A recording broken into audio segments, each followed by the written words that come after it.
something about how I see the hedgehog structures from white's point of view. What are the typical active plans for white in the resulting mid-game. And well, I'll do this in depth on the basis of my own games. It's not because of I am such a great player. It's not because of there are so good games. Just oppositely, there are just regular normal games. But there is a point because why I do it. Not only these were my games and I know them better, but also there is a certain point, because if you study the games of some chess genius, well, it's motivating, it's just a pleasure to see them, but from the general point, how it can help you improve your own game, it's not so easy. After all, just one example. I remember that I advised to one of my students to look at the games of Carlsen in a certain structure. And okay, it's not about the beginner, it's about the player of master level, something like 2400. And okay, it took time. He looked at these games, and then I asked him, so what is your major conclusion? What can you tell me about these games after you studied them well? And he told me, well, my major conclusion is that Magnus is a genius. And that's true. That's true, because, you know, with great players, you can never understand them. You know, it's just pure genius. Okay. Anyway, it's useful thing to study these games just for motivation purposes, just to enjoy this pure beauty, but not so easy to make any conclusions. Okay, how to understand? In this position, Magnus kept the center closed. In the very similar, he opens the center. What's the reason? What's the logic? It just comes from heaven. It's just not possible to explain it from pure logical point of view. And there was also, yeah, the same case, let's say, from my own practice when I was a young player. Okay, those days, of course, I could not study Carlsen's games, but also there was one important tournament. I was preparing for it, and I felt that I am prepared quite well. Some 2 weeks were remaining before the start, and then I just to keep myself in shape, I studied the best games of another genius, of Mikhail Tal. And then, you know, well, I was excited. Okay, I saw Tal's game before this, but I was really excited. And then I just came to the tournament and I tried to play like Tal did, always opening the position, always trying to sacrifice something. I enjoyed it very much, but as a matter of fact, the practical result was far below than it was expected. So just, okay, it's important to study the games of geniuses, but, you know, you must be very careful when applying this knowledge to your own chess. It's necessary to be yourself, to play your own games. Okay, so enough for this introduction, I believe. Let's look at these games. The first one is when I was just, okay, the same period, when I was young. It's 1986, the game I played against, okay, I was a young master, and that was the Soviet Union Championship semifinal. I played against a well-known grandmaster at those times already, Vladimir Tukmakov. I had white pieces. And so, okay, the structure will be Sicilian hedgehog after all, but it was not Sicilian, it was King's Indian in this case. Let's see how it happens. Okay, this is this line of this kind of Petrosian system, and Tukmakov played bishop a6, and here we are, after he forced me to play my king to c2, he is ready to transpose to hedgehog. As we see, with king on d1, white would be able to play d4, d5 at this moment. Now d5 square is not protected enough, so it goes to hedgehog. And if black would play d7, d6 here, it's a classical hedgehog, but it was known already those days that in this case, white's plan with castling queenside might be quite unpleasant for black.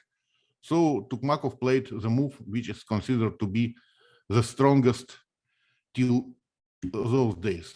Bishop c5, just forcing white knight to retreat from the center.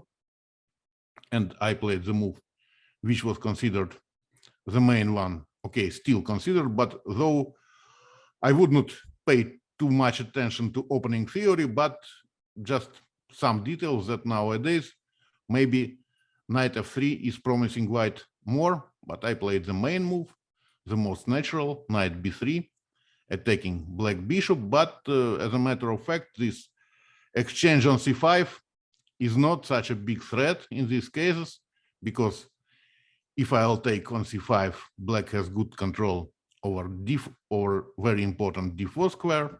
But okay, it's opening theory. Let's return to the game. Knight c6 played by black. Okay, later we will see that for hedgehog structures, this knight on c6 is not placed perfectly, but it's hard to foresee this at this moment.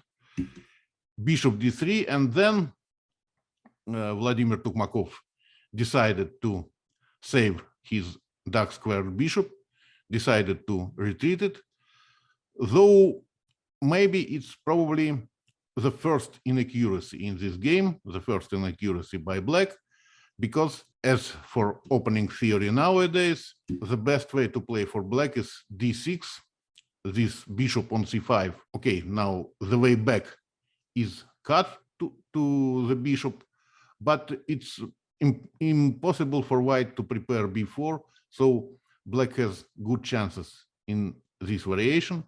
Bishop e7 is a bit inaccurate, but still the assessment is far from clear this moment. A lot of things have yet to happen.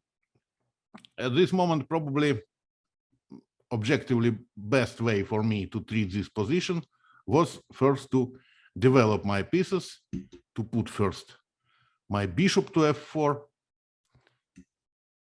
just getting this typical hedgehog position, maybe not a dream for white yet, because later I'll tell you what's the most important in this structure for white from my point of view. But okay, it was more accurate probably for white. I decided to play f4 immediately, because, you know, just playing active, controlling the center, and making use of the very fact that black has less space here. But at this moment, black could play actively. At this moment, a7, a5 was deserving really serious attention from black point of view, aiming for a5, a4, and fighting for this very important square on d4. This concrete treatment is very interesting here, because e4, e5 is not threat yet. After knight g4, queen e2, h5, this position is rather messy, but I think that still black pieces are very active. It's not for white to complete his development. Probably objectively the best is bishop e3, but also here knight g4, bishop g1, a4, and here we see that black dynamic resources are very high, exchanging on d4 and e5 here, fighting for dark squares. black is ready to sacrifice a pawn at some moment. Okay, let's say after I take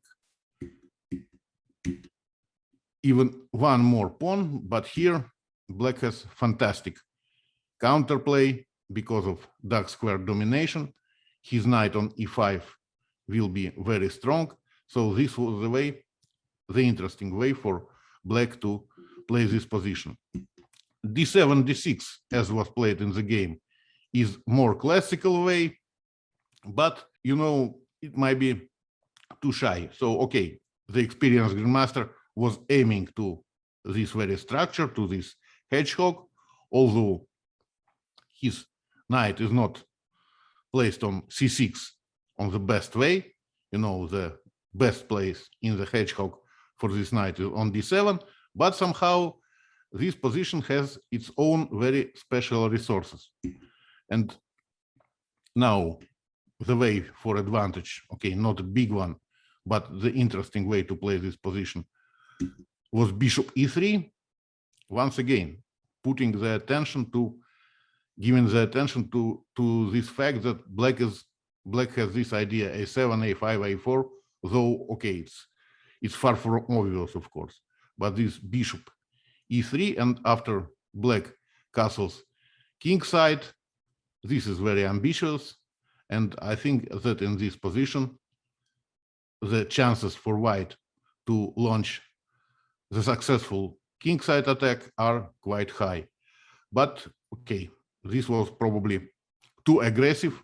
I was not ready to play it this way. Once again, my opponent was rated higher than me, and okay, he was already a known grandmaster, so I played the classical way here, castle. And once again, there are more or less, okay, maybe not similar variations, but the same ideas. There was important resource for black to play a5, and here threatening a4, fighting for important d4 square. Black had enough counterplay. Tukmakov played it more classical way, knight d7, putting his knight to important square c5, and now we see more or less like classical hedgehog, bishop e3. Okay, I was first thinking that probably he played dubious move now because he put his knight to c5 in the game, where it does, okay, maybe it looks beautiful, but does nothing in fact.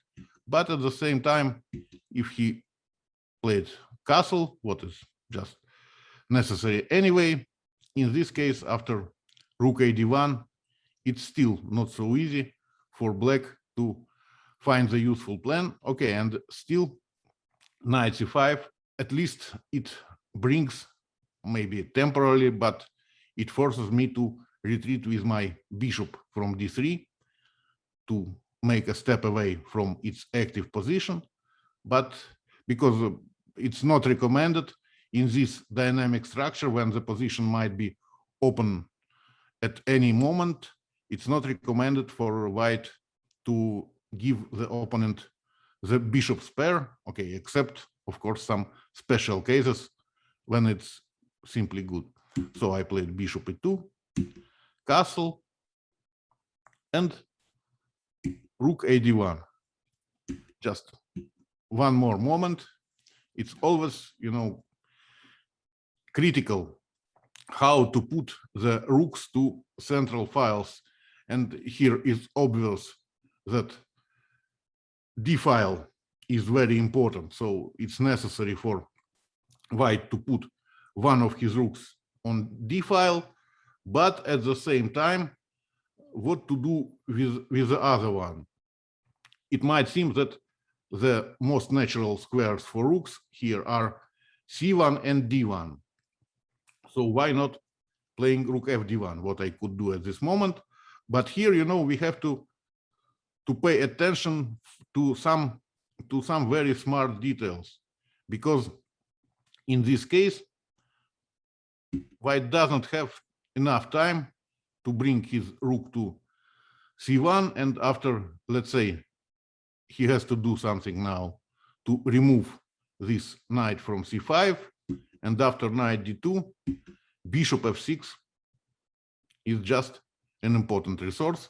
What's the difference? We'll see it a bit later.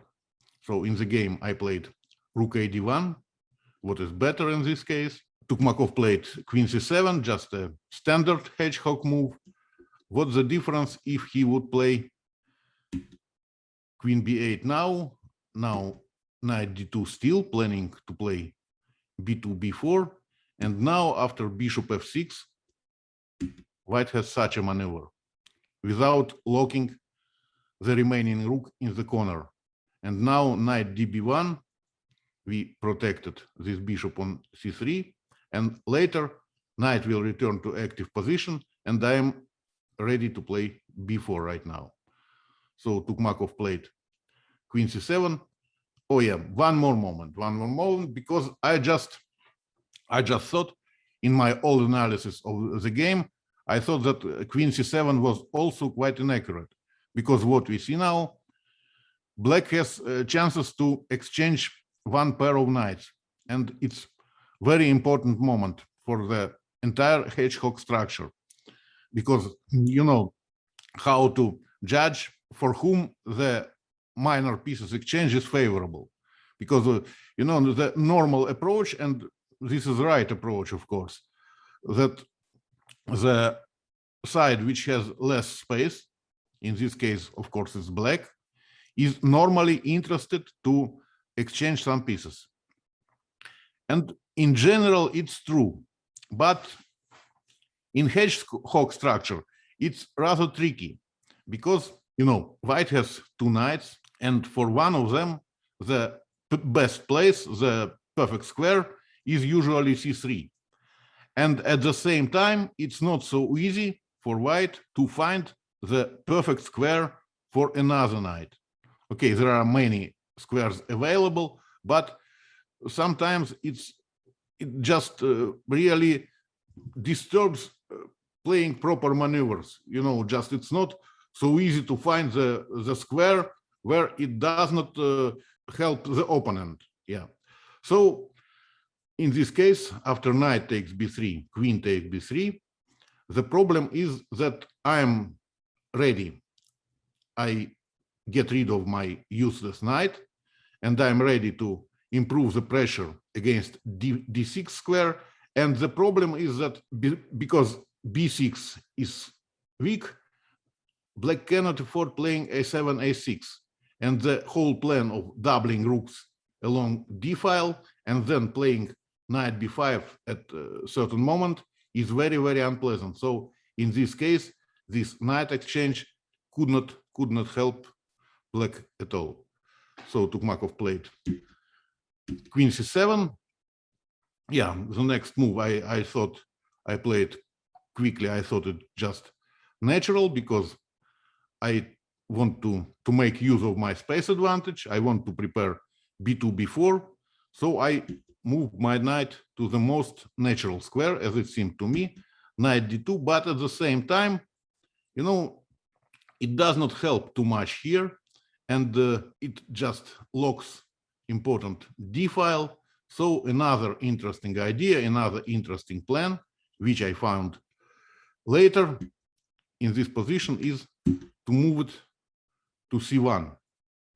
Maybe it looks a bit unnatural, but at the same time, after the most natural response is a6, after b4, knight d7, knight d3 is also an interesting square for the knight, because now, okay, it's not very typical, but now I cannot remove it to f2, extra defending pawn e4, and the other possible plan is rook f8, knight b2, just moving knight to a4. You know, this is very unusual setup, but somehow it just combines both purposes. I add the pressure against b6 pawn, and at the same time, still there is no active counterplay for black in the center here. So this maneuver is quite interesting. It just worth attention. Okay, in the game I played more typical, more standard knight d2. Well, black could stop before at this moment, but it's not the best way to use it, because now white has perfect square b5 for his knight. After a5, knight b5, queen b8, b3, white can simply improve the pressure along d6 weakness, and this knight on c5, it looks nice, but it does just almost nothing. So this a5 is definitely not an improvement. After rook a c8, b4, knight d7. Once again, I played the move which seemed and still seems the most natural, but at the same time, probably I return my knight back to b3. Okay, where it seems to me that it limits black's counterplay, but as a matter of fact, it's not very much useful here, because what else to do with this? Okay, I removed it from d file to improve the pressure, but maybe it was not the best way to play this position. Maybe there were two interesting ideas. The first one more important maneuver, rook f3. This rook goes this way to create some threats like e5 at a certain moment, to provoke some weakening moves. And if black, okay, black is not frightened yet, because right now there are no serious threats, then this is another interesting way to play, combining the ideas to attack on king side, and at the same time, this rook from h3 may return to d3 at some moment. And the other possible way to treat this position was to play queen d3, a6, king h1. I was a bit disturbed by the possibility b6, b5, because, okay, the most important principle for white in hedgehog structure is to keep sharp eye against all these possibilities, b5 and d5.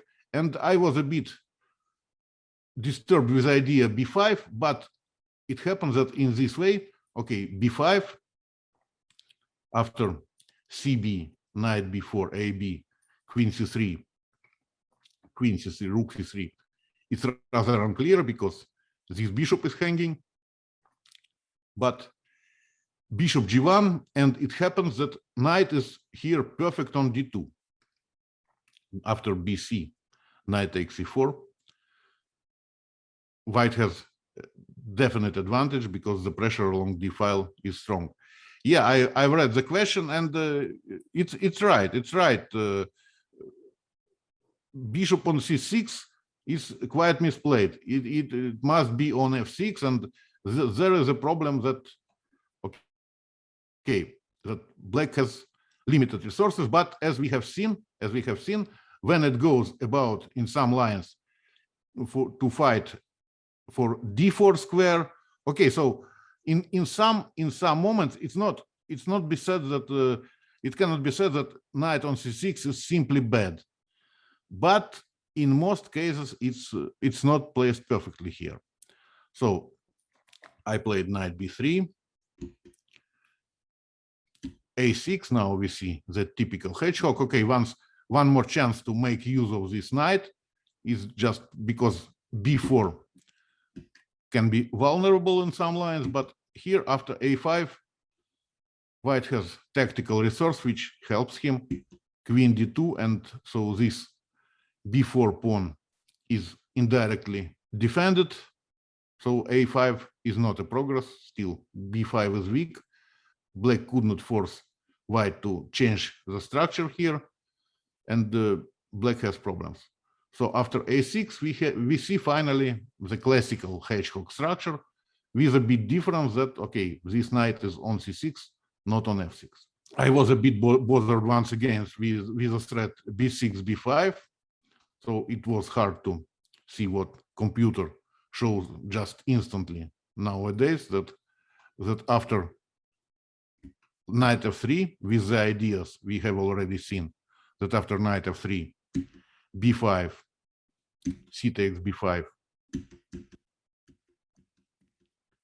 this endgame. So b5, you know, b5 is not always as dangerous as it might seem. This endgame is just pretty bad for black in this case. Okay, I played the standard rook c1. Now black has to think about knight d5 at certain moments, so he played queen b8. Probably now I had, okay, the most accurate way to treat it was to play rook fd1, but I wanted to attack king side because, okay, most black pieces are here, and I played this move, which seems to be logical, though, okay, and actually it worked well because he was bothered about this e5 threat, and the move he played is most natural. He played g7, g6, but it's already a serious inaccuracy. What black has to do here, okay, bishop f6, and it happens that e5 is not such a serious threat. There is no way to launch decisive attack here, and the situation in the center already changed. So I have to play queen f2 because there was also one idea in my move bishop d3 to bring my queen to king side to join the attack. But after bishop a8, it's important now, okay, black minor pieces are not placed in most usual squares, but it's important now that after knight a4, b5 is a move to play, and situation is completely unclear. After g6, finally I reach my goal. I play queen f2, bishop a8. Okay, now a5 also doesn't work because of b5, knight d8. Knight must go to such an ugly square, and after knight a4, b6 is in trouble. So Tukmakov played the most natural way. Bishop a8, knight a4, bishop d8, because now, okay, now what's the difference with the bishop on f6? Because now after b5, it doesn't help black, because after cb, ab, knight c3, knight is not hanging here. With bishop on f6, there would be knight b4, but now knight is not hanging. b5 at the same moment is hanging, and it's impossible, it's just simply impossible to defend. So he had to play bishop d8, and once again, okay, I reached the perfect structure. We see these pawns on b4 and f4 are limiting all black's activity, but now it's necessary to make some progress, and not so easy to see how, because any direct breakthrough on king side, it does not work yet. White has to prepare it, and paradoxically, probably the best way to do it was once again to switch to d file, because all black pieces are passive. It's not so easy for him to improve his position, and if he, let's say, play knight f6, we don't forget about this g4 square and play h3. And the same must be said about immediate h3, but with the idea to return to d file. I played bishop e2, and here my experienced opponent, he felt the difference instantly, and he found the right way to counterplay, although he could not find the right move order, because now e4 square is not defended perfectly, and he played the move which might seem ugly, but it's the best way for black to try to hold here. Knight e7, I played knight c3, and here he had to play knight f6, although, okay, not so easy to assess these variations, because first of all, after knight d2, black has to assess properly the consequences of this d6, d5. this important square, important resource in absolutely all hedgehog structures. The very important moment is after CD, ED, E5. Might seem that black is in trouble here, but there is a brilliant move, knight f5. Okay, it's easier to find these brilliances with the computer. And in the game, Tukmakov played another waiting move, and now black is already in trouble because my pieces return to the center. It's a bit too late for some counter resources, probably for him. The way to hold this position, okay, to try to defend it was knight c6. But here white has a very pleasant choice between f5 and e5 square. Does not bring him enough counterplay. There is very strong resource here, b5, and one more, not so direct, but okay, just underlining that black pieces are not placed perfectly, to play knight f3, preparing both kingside assault and just maybe keeping eye on this d6 square.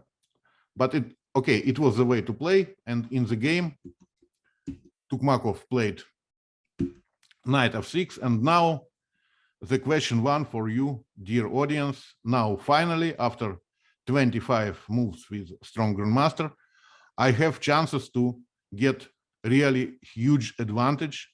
Okay, 3 minutes to find an answer. What is the decisive resource for white here? Yes, great. F5 is a move to play. F5 is a move to play, and in general, there is a choice. There are two tempting possibilities, f5 or e5, because it's obvious that white is ready for the action, but e5 might look also tempting, but as a matter of fact, it simply gives a part of advantage away. And at the same time, f5, and the game is very near to the end, because after, let's say, e5, what's typical for such structures, fg, e takes d4, and now even simple knight, queen f6, knight g6, queen d4 is enough to finish the game. But at the same time, this g7, g6, g7 is a nice way, looks even more beautiful. Okay, what else? ef, knight c6 is just black position is completely ugly here. gf, then his king is too much open, and after knight h6 the decisive attack is very near. So Tukmakov played the only other remaining option. He took knight e4, but now after knight e4, bishop e4, f takes e, it's obvious that it's just a nightmare for black. His pieces are not placed well to defend. He cannot even exchange something or give some minimal material to get rid of this. Knight f5 doesn't work due to this simple reaction. In the game, he played f5, bishop h6. Now, rook f6 probably was more stubborn, but still, black's position is completely hopeless here. He played rook to e8, and now bishop f3, just getting rid of this bishop, preparing the decisive attack here after bishop f3. The best way, and I remember I've seen it at the game, okay, is queen b2, preparing some nice tactics. The game over.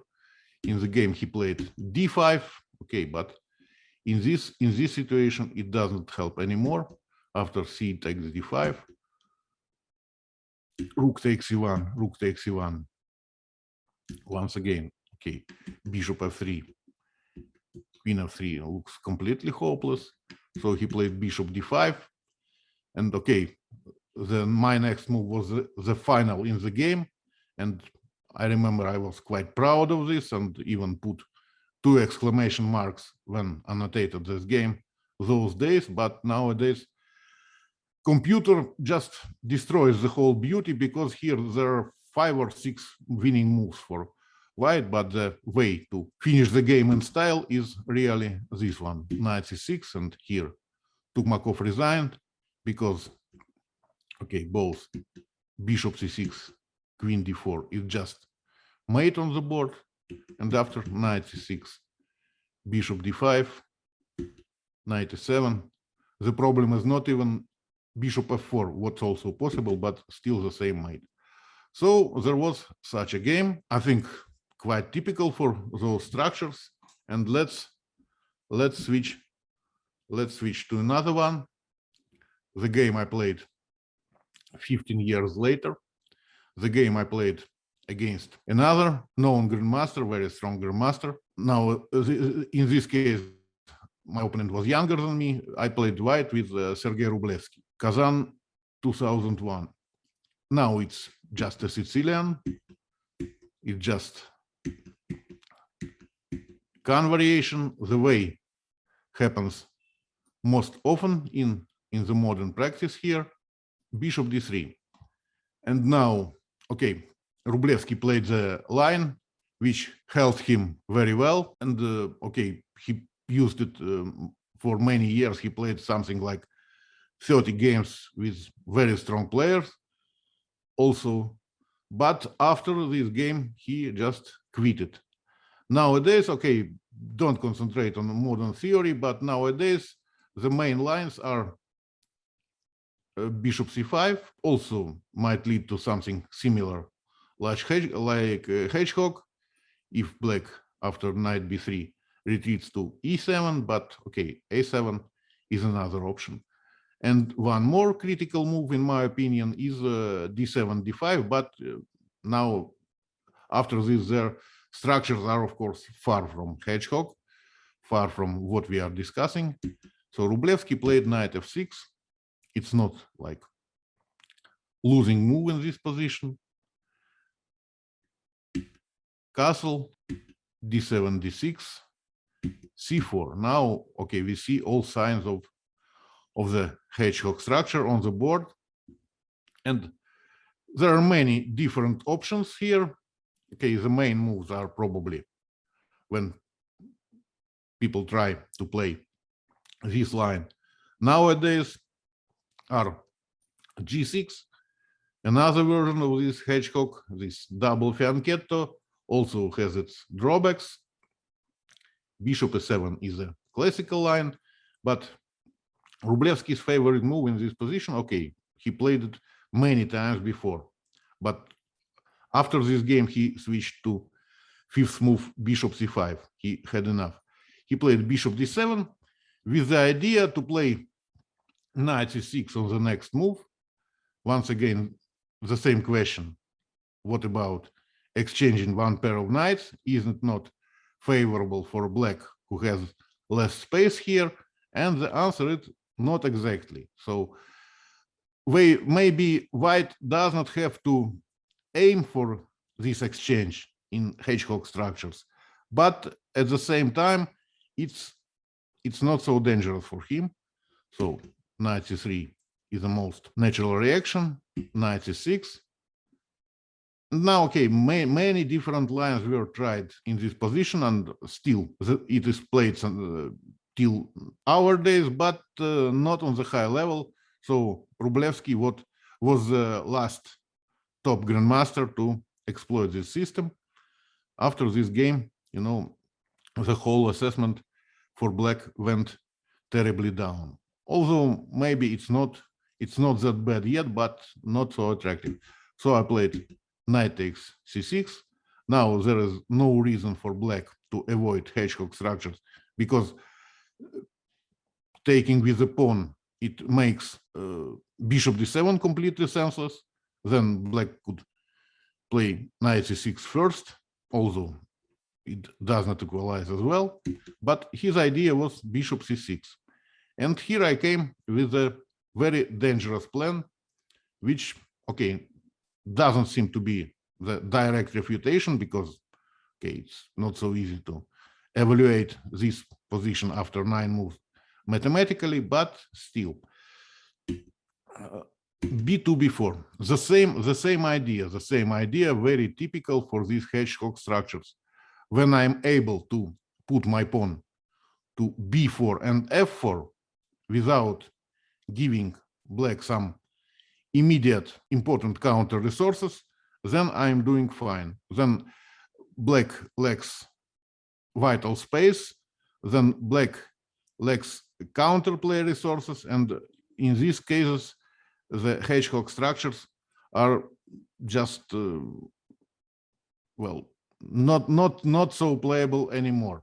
Okay, the pawns on b4 and f4, they don't win the game by itself, but it's really unpleasant to play this structure with black.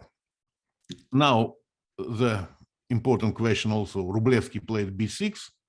b4 was not a novelty till this moment. Okay, I'll tell you what was the novelty, but this plan was not assessed properly. By the way, what's the difference? Okay, just to show you the difference, in this case, why to put my pawn on b3 when there is no knight jumping to c5? Why not playing more accurately with the same ideas?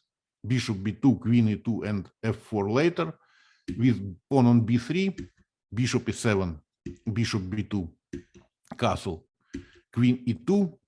Black has very important resource here. Okay, combining counterplay and defense as well. And it was already played by Rubleski in some games before. Queen a5. Queen a5 is the resource.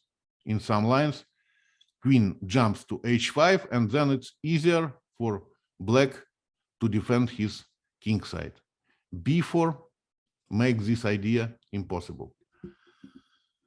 If black plays immediately bishop e7, white can just do the same way as I did in the game, just playing bishop b2, castle, queen e2. But there is also one more unpleasant resource, b5, okay, weakening square c5, but black cannot do something about this because now black bishop is forced now to this passive square, and after a4, castle, bishop a3, defending d6 is quite unpleasant. So in the game he played b6. Now the standard development moves, bishop b2, bishop e7, queen e2, castle, rook a d1. So now e5 square, e5 threat is already in the air. Black has to do something with this. And okay, I told you that after this game, Rubleski just quit playing this line with bishop d7. Not exactly. There was one more game just 2 months after this. He could not prepare something different, and he played with German grandmaster Thomas Luther. Rubleski with black played this move order: queen c7, f4, and actually there was a model game what I had in my mind when preparing, because there was some beautiful example before this in German Bundesliga in game Kindermann-Tessing. It went this way: just rook a8, king h1, maybe not necessary, but I just show you the practical example. Bishop b7, rook f3, that was the plan I had in my mind. g6, rook h3, it's already very unpleasant for black. Master Tessing played knight d7, and now suddenly the game over. After 18 moves, black player rated about 2500 just had to resign, because maybe not obvious at this moment, but after AB, queen h5 is simply made in some moves. So this was very beautiful example. Okay, I was not dreaming of Rubleski, experienced and strong player, allowing me to do something like this, but, you know, was very much impressed with this combination. Okay, in the game, which Rubleski played later, he played rook a c8, rook f3, rook fd8, to forget about the similar combinations. Now king has somewhere to run. F8 square is vacant now, but still after rook h3, h6, rook g3, well, Rubleski won this game, but okay, how it happened? After the opening, well, now Luther could play queen h5, and it's something like white has winning attack here. Okay, Luther misplayed this position and later lost, but still Rubleski refused to play this system anymore. Okay, return to my game. He played knight d7 immediately to avoid these squares along d file, but not for long. f4, bishop b7, rook f3. Maybe now the best defense, okay, but it just looks ugly. And well, to minimize the trouble, to admitting already that something went wrong, was such move. e5, at least closing the diagonals for my bishops, maybe temporarily, but anyway, after f5, rook c8, king h1, it's not a pleasure to play this position with black, because white can prepare kingside pawn assault in some way, but still it's not as lost as it happened in the game, because he played move g6, and now after rook h3, the trouble is very near. Okay, so now Rubleski had chance to lose the game similarly like what I've shown to you, because okay, queen c7, both knight b5 and knight d5 are winning immediately. Okay, he have seen those tactics. Well, maybe the way to try to avoid the immediate trouble here was rook c8, and now the forcing lines don't work. Knight d5 ed, queen h5 is a bit too much. e5 immediately, d takes e5, queen, bishop e4, queen c7, although perfectly unclear. But after rook c8, it's very much better for white. One more important resource here, nice move, bishop c2, freeing d file, and at the same time preparing bishop going to b3. White's attack is very, very dangerous here, because with bishop on b3, f4, f5 is much stronger, and such kind of positions. And still, I think that's, well, it's close to lost anyway. Rubleski played bishop f6, trying to improve the defense on king side, to put his bishop to the long diagonal, but at the same time, it only helped me with my standard tactics. One more standard active setup for white in those structures. e4, e5 might be very dangerous, even after he played g6. Okay, black has to take on e4, on e5 here, and after bishop e4, it's very, very unpleasant. Also, this detail that the knight on d7 is deadly pinned here. Hard to find the way out. Sergei Rubleski tried his best, but this position is already, after 18 moves, it's already lost for black. So to defend his bishop with the rook does not help much. Bishop b7, rook b7, knight e4. Black defenses are hopeless here.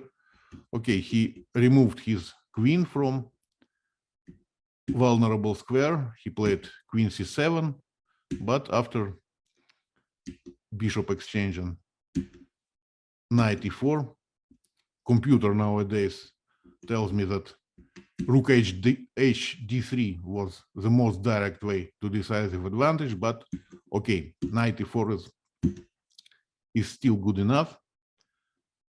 Rook d7 is a threat, so black has to retreat his bishop somewhere. Bishop e7, fe does not help because queen is now aiming for h6 somehow. So queen c7, queen e3, and black defense collapsed here. I simply give my rook with check because still black has no defense, no perpetual, nothing. Okay, in the game, Rubleski played bishop g7. I took on e5. Now both knight e5, knight d6, and bishop e5 just losing instantly. So Rubleski played the only move as it seemed to be from the human point of view. Now computer says that the best chance for black was to play rook a8. So the move, just, preparing the deadly pin for himself, but still, in this case, white has to be extremely careful not to let his advantage away. But in the matter of fact, he wins a piece in the end of the line. Well, black has a lot of pawns here, but still this position, because the attack, the kingside attack, continues even with this limited material. This endgame must be lost for him. Okay, but it was more stubborn defense. In the game, he played queen c7, knight f6, now knight f6, ef, bishop h8, queen e3, completely hopeless. Okay, we have seen something like this already. Now queen h6 is not necessary anymore, but is winning brilliantly. Well, at the same time, the practical way for white is to play rook f1, and without calculating too many checks, black has simply to resign. So he played bishop f6, trying to survive it somehow. After ef, e5, trying to close the diagonal.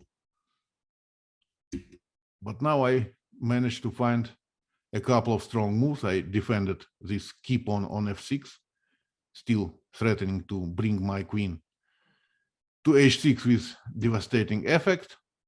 Rook fd8. I managed to find one more strong move. Rook d5. Okay, it's good that, okay, there was year 2001 before stronger giants. Otherwise, nowadays I would probably accused of cheating at this point, but okay, only till the next move.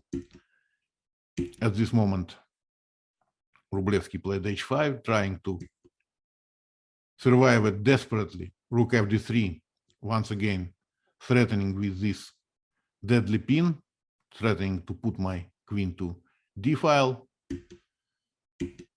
And he played knight f8. So now the question, my question number 2. Till this moment, I was playing, okay, maybe not perfect, but a very good game. And if I were Tal or Kasparov or Carlsen, I would just immediately finish it in style at this very moment. Well, I did not manage to do this, but now there is a chance for you. A couple of minutes. Please tell me how white could finish the game in style at this moment. Well. Yeah, finally, there is an answer. There is a right answer, because, bishop e5, queen c4 is sort of way nowhere. bishop e5, queen c4, just completely unclear.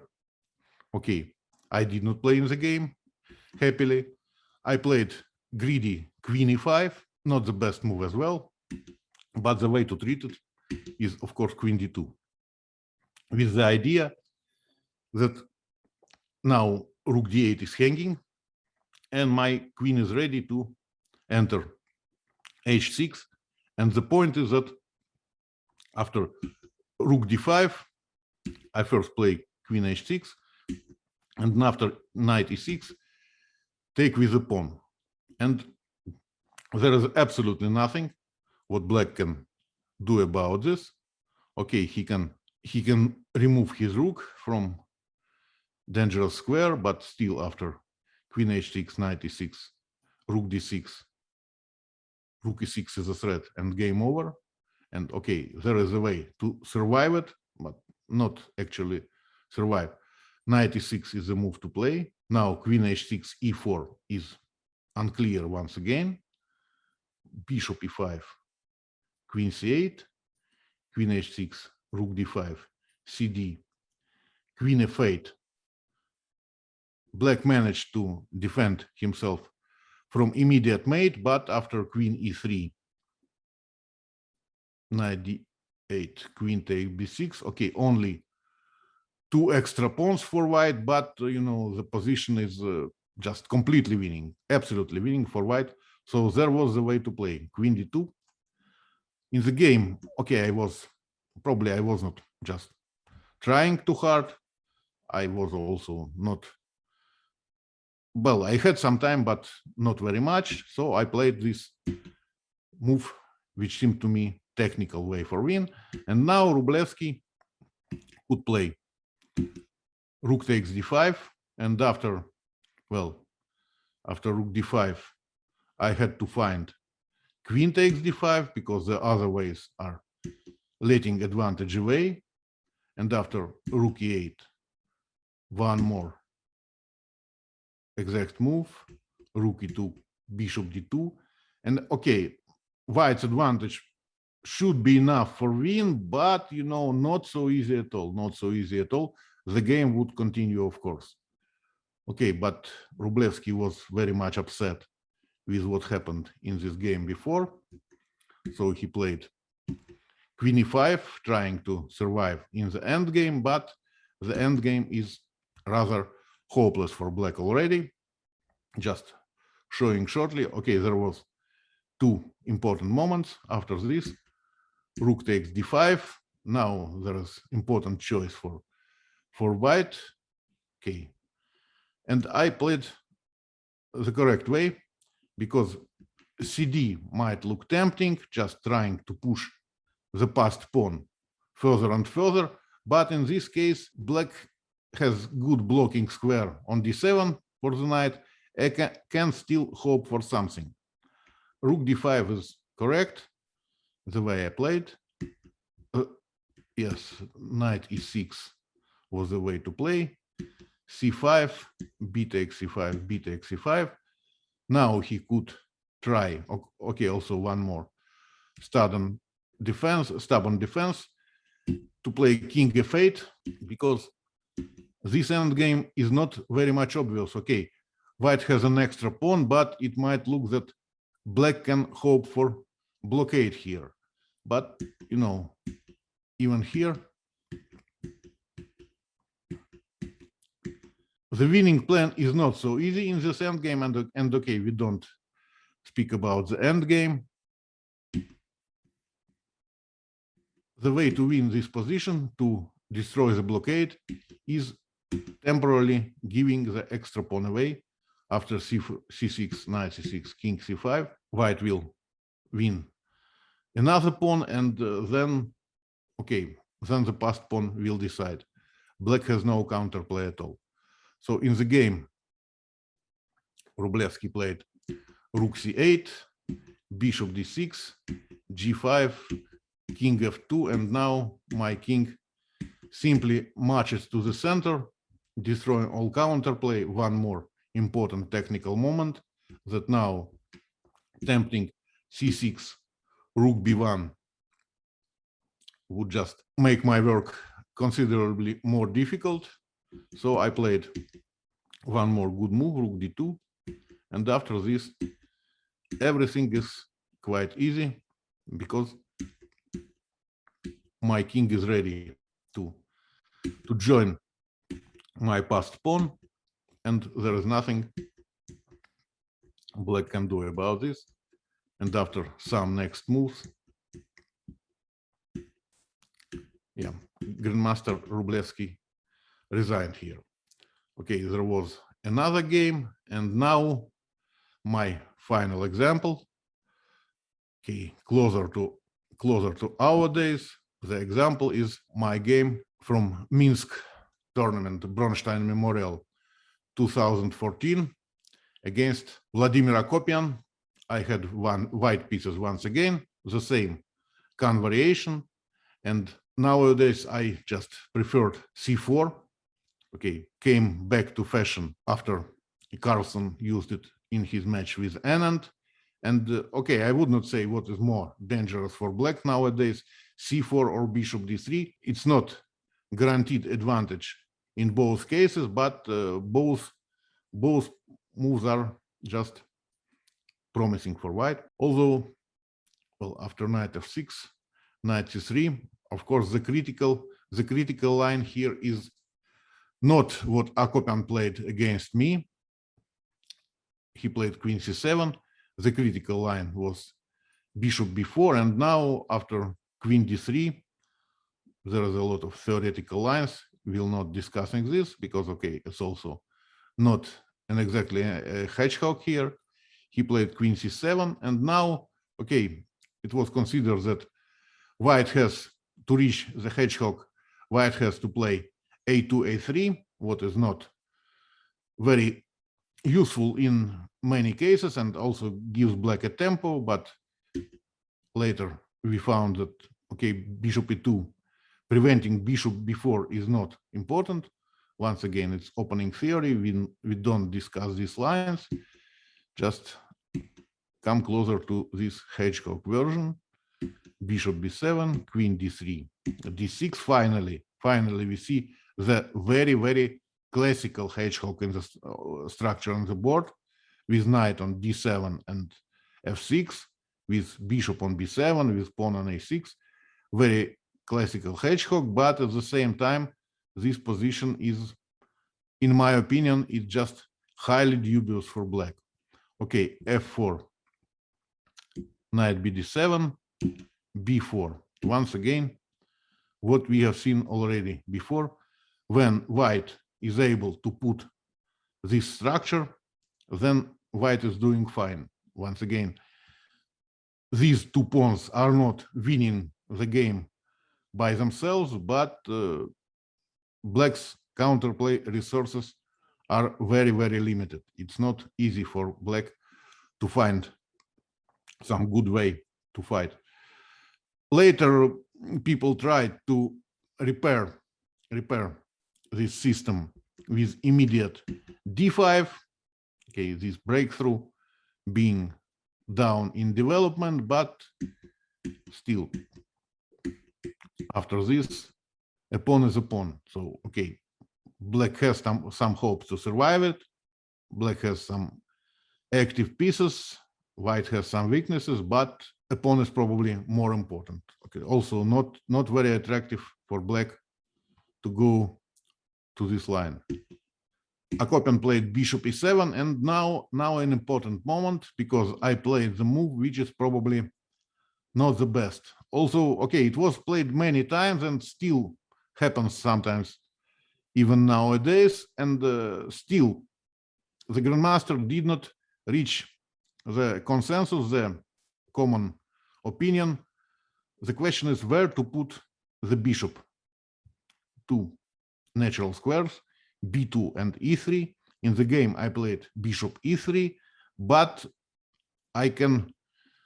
what I can see now, and the computer confirms this, that probably setup with bishop on b2 is even more dangerous for black.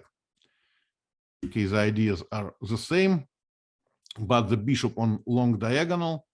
Okay, on e3, it somehow looks at the queen side as well, and also looks very natural place for the bishop. But you know, these long diagonal resources are much more important here. And now rook ac1, g4. G4 is a typical plan, is already in the air. Now for black, it's not so easy to choose where would he put his rooks. Rook fd8 runs into knight d5. We'll see something similar later here. Rook fe8. Okay, rook fe8, dangerous because of knight d5, but now g4 and the fact that e8 square is taken with the rook, g4, g5 is very dangerous. d5, all these counter resources, they simply don't work here. Yeah, the way to play rook ac8 was played mostly on grandmaster level, but now white don't have to be in hurry. White don't have to play g4 immediately, because here after d5 there is some difference comparing to position with rook on e8. The difference lies in this line: cd, bishop b4, g5, knight c5, queen e3, and now, well, with rook on e8, white simply takes with the rook. e4 is not hanging because of this pin along c file. But now doesn't matter with which piece white takes on c3, he loses pawn on e4, and it's not what he was dreaming about. But instead of g4, I can play simple preparation move, a3, and now it's very hard to recommend something for black, because, well, after queen b8, g4, there is a big difference. Queen e8 does not help because of bishop f3, and white is ready to start this kingside attack, and black can do almost nothing. Okay, what computer recommends, you know, just I would not say this position is already won for white, but, well, I would not be surprised if it will be proved mathematically, let's say. What computer recommends here is playing rook fc8, and after a3 to play h6. But still now g4, knight h7 is probably not so easy to break through. But in this case, white can prepare the attack in many different ways, and black is limited to very passive defense, and not a pleasure to play this position with black. Okay, let's return to what has happened in the game, in the actual game, which I played with Akopian. Okay, bishop e3 is not probably the best move, but it does not give the advantage away. This position is still much more pleasant to play for white. Rook ac1, and now my experienced opponent played just a sad mistake. Okay, probably he was not playing hedgehog quite often, so he played rook ad8, which is the tactics against g4. g4 runs into knight c5. There is a minor difference. What is the difference between knight c5 and knight e5 in this case? After knight e5, fe, de, knight d5 is just fine for white. And after knight c5, bc, dc, knight d5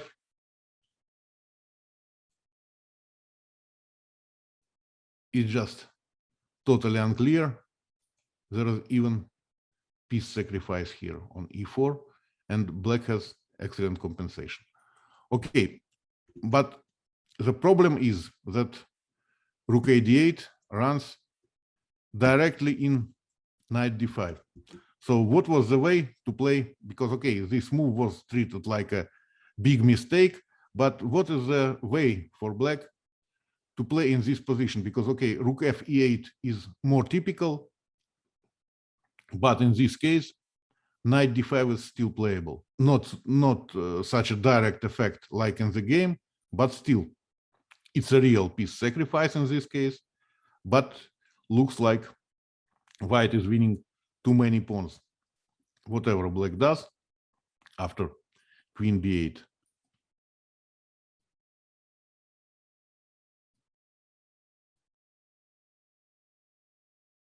e5 is very painful, and if he retreats to d8, I simply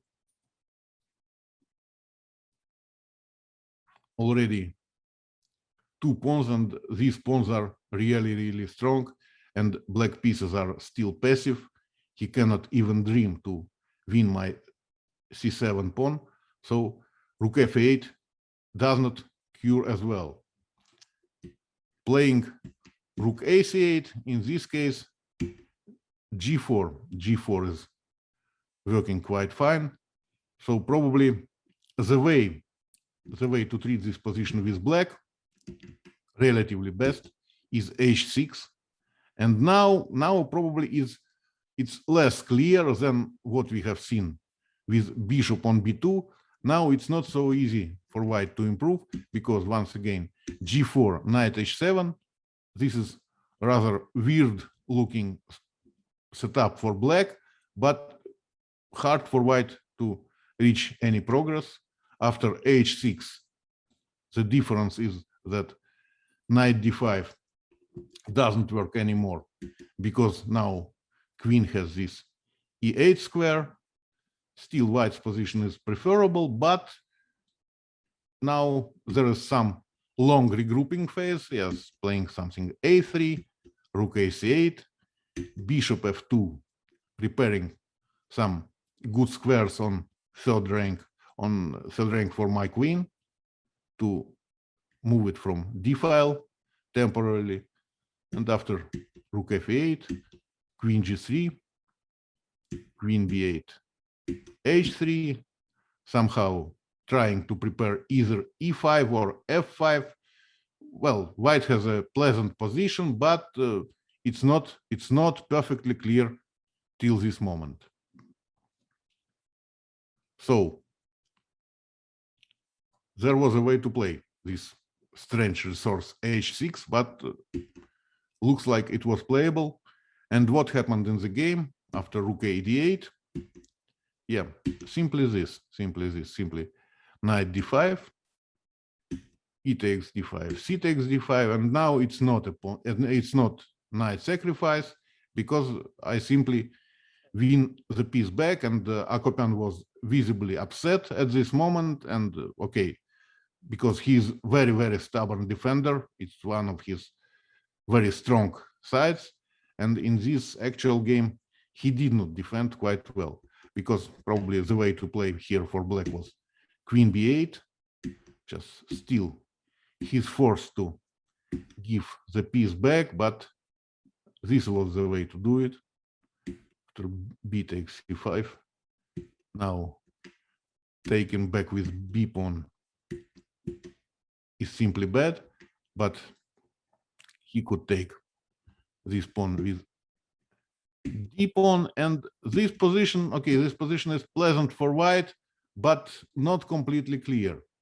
Okay, even this opposite colored bishops middle game, c6 is a serious factor, but you know, it's not so easy to convert this advantage, so probably I have to avoid it. I have to play a4, but still there is some advantage, and not so clear if it's definitely enough to win the game.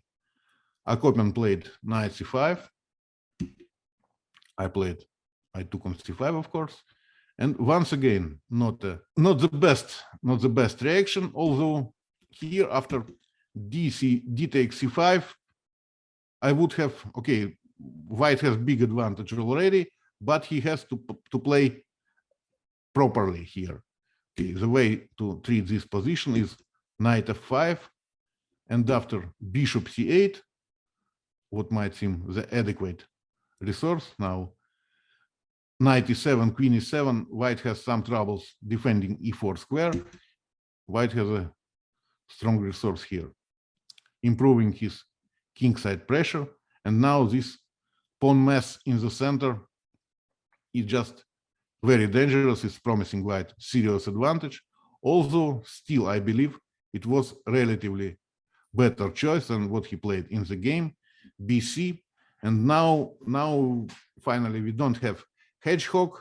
We have some, Benoni nightmare. So this structure is more or less reminding us of Benoni defense, but all black pieces are misplaced, and B file is opened, and C4 square is ready for white pieces. But still, it was the moment to find the good plan, and probably I just found the plan. I did not find the right move order here. So after knight b3, also Akopian was still upset. I think he simply did not notice my idea. Otherwise, he would probably play a5. And after rook f e8, bishop d2, just ready to put my knight on a5 square. Well, 18 moves played, and well, the grandmaster with rating about 2700 is just in dead lost position.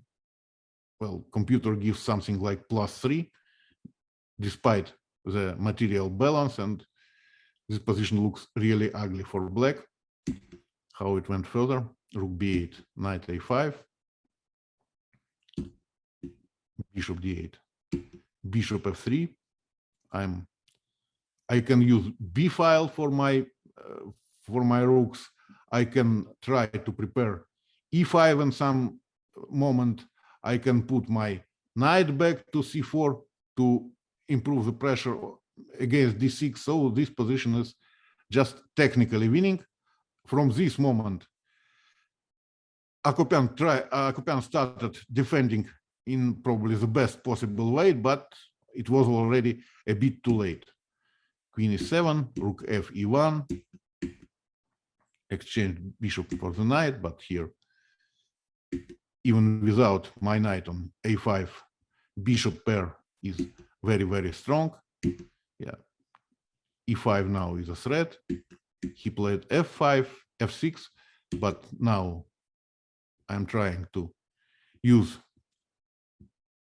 b file for my rooks, and black's defense is just falling apart. Okay, all these pieces on eighth rank are telling enough about black's position in this game. And here, okay, I spent half of my remaining time to understand if e5 is letting some of my advantage away, or it's the best way to treat this. And well, I think from the practical point of view, here e5 was just a good move. Although when after fe, fe, de, I did not find the right way, because here white could play bishop h5, rook f8, bishop e5, and here with all pieces on the board, white will just start decisive attack very soon. Okay, I decided that the technical way to play this position is taking with rook on e5, but then somehow he could find some defending resources here. After bishop e5, he had the chance to play knight c6, bishop c3, and knight d4 here. This is a tricky position, because if I play automatically just taking the pawn on d4, then it's just looks quite difficult to break this blockade somehow. So, and computer also tells nothing, but there is a smart move in this position, not to take on d4 immediately, but first playing queen c4. And now, after king f8, d6 is a nice move to play. First, bringing pawn as far as possible. It's important here to calculate the following bishop's endgame, but study-like, but it's still winning. Well, there was a way for him to make my win more complicated. In the game, he played knight d7, bishop c3, queen b6. Then I used my chance to move this pawn far enough. The mate attack is coming, so just exchanging the queens is not probably something black was aiming for, but still. Okay, the game lasted something like 40 more moves, but probably Vladimir Akopian could save his and my time, because bishop pair and extra pawn is quite enough for white to win. So there were the examples I wanted to show to you. There is probably, okay, time to come with some conclusions here. Okay, the best setup for black in hedgehog is with knights on d7 and f6. It's better than putting them to c6 and f6, and also exchanging one pair of knights does not help him really a lot. But even with knights on d7 and f6, if white is able to provide this structure, this b4, c4, e4, f4, such a kind of four-pawn attack, then white is definitely better. Although we must remember that this pawn setup does not win the game for itself, and if black defends in the best way, then white has to find some more resources, and the most important of them are playing g4, g5. One important resource is bringing rook to attacking position along f file, f1, f3, and then h3 or g3. The knight sacrifice on d5 is typical tactical resource we must follow in different cases, and I think that having these typical plans in mind and assessing properly your resources, after seeing these examples, you will be able to treat the hedgehog structures very well. Once again, according to modern theory, okay, at least from my point of view, nowadays these typical Sicilian hedgehogs are not having the best times.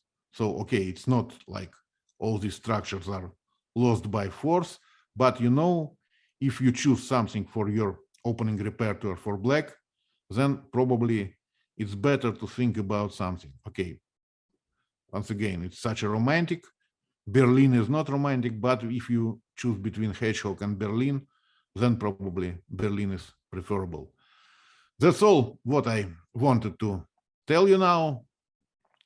Thank you for attention, and hope we'll meet once again. Thank you very much for this interesting lecture. I'm sure everybody enjoyed a lot. So guys, we have a break about 30 minutes, and then we will continue with the lecture of Grandmaster Pavel Elianov about the hedgehog positions arising from Nimzo Indian defense and Queen's Indian defense. So stay tuned, and we will resume our lectures soon. All the best, Alex, and thank you once again. Okay, it was a pleasure for me. Bye-bye. For us as well. Bye-bye.